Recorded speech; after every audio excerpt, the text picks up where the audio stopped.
నూలు నూలులో శతాబ్దాల గౌరవం, పట్టు పరంపరకు ప్రతీక, సంప్రదాయానికి శాశ్వత చిరునామా సఖీ.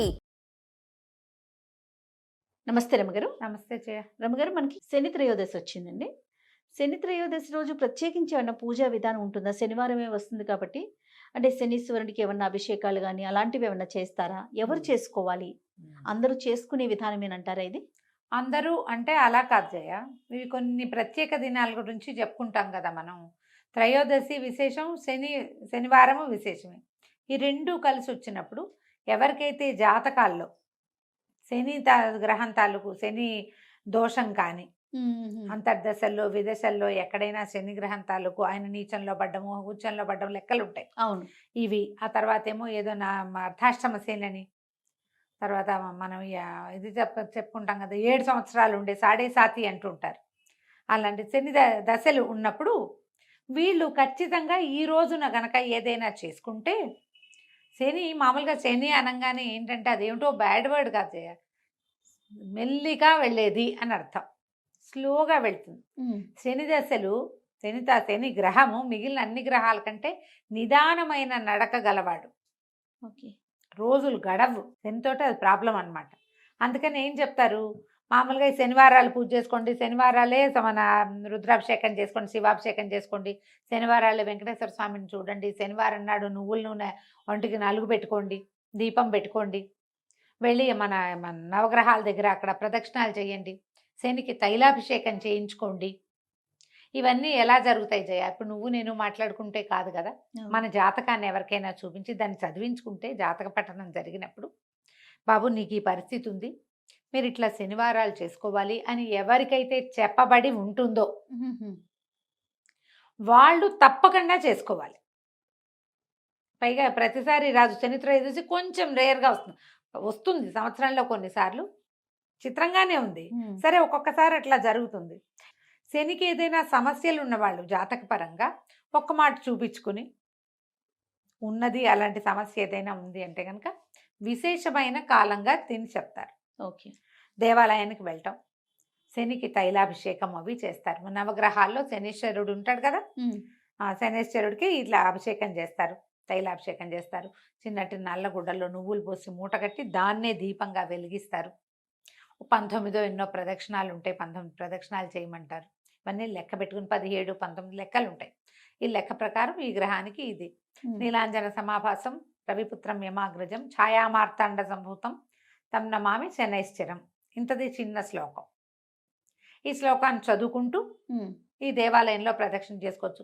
మేము అభిషేకాలు అవి చేయలేమండి, అంత శక్తి లేదు, సమయం లేదు, కుదరదు, ఆసక్తి లేదు, అంటే అంత పెద్దవి చేయాలని లేదు అన్నవాళ్ళు ఈ ఒక్క శ్లోకం నేర్చుకోండి. శనివారం నాడు ఎక్కువ సార్లు జపిస్తే మంచిది. ఈ శని త్రయోదశి నాడు దారిలో ఆఫీస్కి వెళ్ళే దారిలో, కాలేజీకి వెళ్ళే దారిలో ఉన్న శివాలయంలో తప్పకుండా నవగ్రహ ప్రతిష్టలు కనపడతాయి. నవగ్రహాల చుట్టూతా ప్రదక్షిణ చేసుకోండి ఈ శ్లోకం చదువుకుంటూ.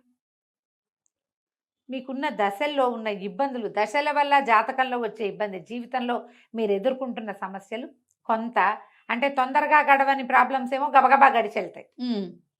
ఎప్పటికీ తీరవనుకున్నవి తీరేందుకు కనపడతాయి. తప్పకుండా పనిచేస్తాయి జయ ఈ రోజులు. ఓకే. ఈ పరిస్థితి ఉన్న వాళ్ళు డెఫినెట్గా చేసుకోవచ్చు. మామూలు వాళ్ళు ఏం చేయాలి, ఇలాంటి ఒక క్వశ్చన్ ఉంటుంది. విష్ణువాలయానికి వెళ్ళినా మీకు మంచిదే, శివాలయానికి కూడా వెళ్తే ఇంకా మంచిది, ఇంకా మంచిది. శివాలయానికి వెళ్ళి మనం కూడా ఒక 3 ప్రదక్షిణాలు చేసుకోవచ్చు. మామూలు వాళ్ళు కూడా అందరూ చేయొచ్చు. ఒట్టిగా చేయకూడదు, శని దృష్టి మన మీద పడ అలా ఉండదు. ఆయన దృష్టి మీద పడితే మనకేమవ్వదు. జాతక రీత్యా వచ్చేవే వస్తాయి తప్పిస్తే ఆయన చూస్తేనో ముట్టుకుంటేనో మనకి ఏదైనా వస్తుందని అనుకోవద్దు. అన్ని గ్రహాలతో పాటు ఆయన కూడా ఒకడు. తనకు అవసరం లేని చోటుకి వెళ్ళడు, తన పని ఉన్న చోటుకే వెళ్తాడు ఆయన.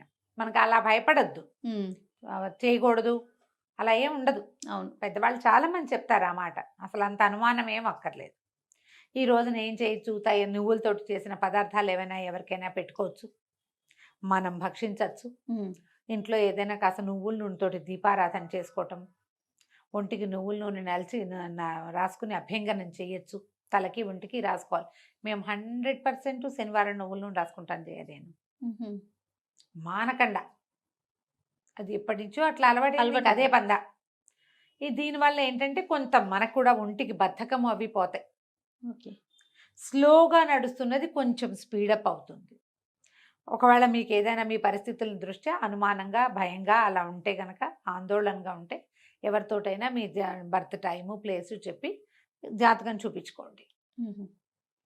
ఉన్నప్పుడు ఇలా 2 ఒకే నెలలో, అది కూడా పవిత్ర శ్రావణ మాసంలో వచ్చినాయి కాబట్టి త్రయోదశులు, మంచి ఫలితం లభించడానికి అవకాశం ఉంది. సమయం ఉంది కాబట్టి ముందే ఈ జాతకం సంగతి పరిష్కరించుకుని ఓకే. అవసరమైనవి, అవకాశం ఉన్నవి జరిపించుకుంటే మంచిది. రమ్మగారు, ఇప్పుడు ఈ గ్రహ దశలు ఉన్నవారు మాత్రమే నూనె రాసుకొని ఇట్లా స్నానం అది చేయాలంటారా, లేకపోతే మామూలు అందరూ చేయొచ్చా? ఎవరికైనా మంచిదే చేయాలి. ఎవరికైనా మంచిదే. మామూలు వాళ్ళు కూడా, మనం అందరం కూడా ఈ సాటర్డేలోనే ఆ లక్షణం ఉంటుంది. ఓకే. బతకపు లక్షణం, కదలని లక్షణం. అది రాసుకుని మనం చేస్తే జీవితం ఉత్తేజంగా ఉంటుంది. చేసుకోవటం మంచిది. తర్వాత కొనకూడనివి, లేకపోతే తినకూడనివి, చెయ్యకూడని పనులు అలాంటివి ఏమైనా ఉంటాయా? ఉప్పు, ఇనుము, తోటకూర కొనకూడదంటారు. అవి 3 శనిగా చెప్తారు. ఇంకా ఏవో కొన్ని ఊళ్ళలో ఏవో చెప్తారు. సాధారణంగా పెద్దవాళ్ళు చెప్పేవి 3 సాల్ట్ కొనకూడదు, తోటకూర శని అది కొనకూడదని చెప్తారు. అవును కదా, నీకు నాకు తెలుసండి. ఇనప వస్తువులు మనం ఏవైనా కొనుక్కునేటట్టయితే కార్ డెలివరీస్ అవి కూడా సాటర్డే తీసుకోరు. ఐరన్తో చేసిన ఏ వస్తువుని శనివారం నాడు తీసుకోకూడదు. ఇవి చేతికి ఇవ్వకూడదు. నూనె ఒకటి కొనుక్కోకూడదు. ఓకే. ఉప్పు, నూనె, తోటకూర, ఇనుము కొనకూడదు. ఆయిల్స్ శనివారం నాడు కొనకూడదు. పనిమాల మనం సమస్యలు తెచ్చుకున్నట్టు అవుతుందంటారు. దీనివల్ల శని వచ్చేస్తాడని, దూకుతాడని అట్లా కాదు. కానీ సమస్య కాదు, అది ఆయనకి సంబంధించింది. శని వస్తే కొంచెం అయితే శని వచ్చేటప్పుడు వచ్చాక ఇబ్బంది, కానీ వెళ్ళేటప్పుడు మంచి చేసిపోతాడని చెప్తారు. పల్లెటూళ్ళలో చెప్పుకునే మాటలే. జ్యోతిష్ పండితులు ఎవరైనా అయితే ఇంకా ఎలాబరేటెడ్గా చెప్తారు. కానీ మనకి ఇలా చేసుకుంటే ఈ పద్ధతి ప్రకారం మనం రెగ్యులర్ దైనందినంలో మనం కొన్ని విషయాలు పాటిస్తాం కదా జయ. బుధవారము, శనివారమే తలంటి పోసుకోవాలి. ఇది లెక్కే కదా. బుధవారం నాడు పెసలు, గురువారం నాడు శనగలు తినాలి. ఇది కూడా లెక్కే కదా. ఇవన్నీ మనకు తెలుసు, మనం జనరల్గా పాటించే విషయాలు.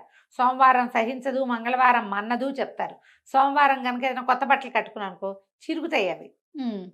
సోమవారం సహించదు, మంగళవారం మన్నదు. మంగళవారం మన్నదంటే ఆ గుడ్డ పాడైపోతుంది. అందుకని మంగళవారాలు వేసుకోకూడదు అంటారు. ఊళ్ళల్లో చెప్పుకునే మాటలే, పెద్దవాళ్ళు ముందు నుంచి చెప్తున్నవే కదా. మనకు కూడా వీటిని పాటించుకుంటే మంచిది. ఈ రోజు నీవి కొనకూడదు అంటే ప్లాన్ చేసుకోండి, మీ ప్లానింగ్ కోసమే. ఎప్పుడైతే వస్తే అది చేసేయకూడదు. ఏదైనా కొనడానికి ఒక ప్లానింగ్ కావాలా, ఖచ్చితంగా. దానికి నీకు ఫోకస్ కావాలా, ఓ లిస్ట్ కావాలా, దానికి నువ్వు ఎంత బాగుండాలి, ఆర్గనైజ్డ్గా ఉండాలి. మరి ఆర్గనైజేషన్లో భాగంగా ఈరోజు ఇది అంటే ఒక పంక్చువల్గా జీవితం పద్ధతి ప్రకారం వెళ్తుంది. అందుకే ఇవన్నీ ఏర్పరిచారు. వీటిలలో కొన్నైనా వాడుకోండి, కొంతైనా పంక్చువాలిటీ అవి వస్తాయి మనకి. అవునండి, ఆలోచించండి తప్పకుండా రమ్మ గారు. నమస్తే. నమస్తే జయ.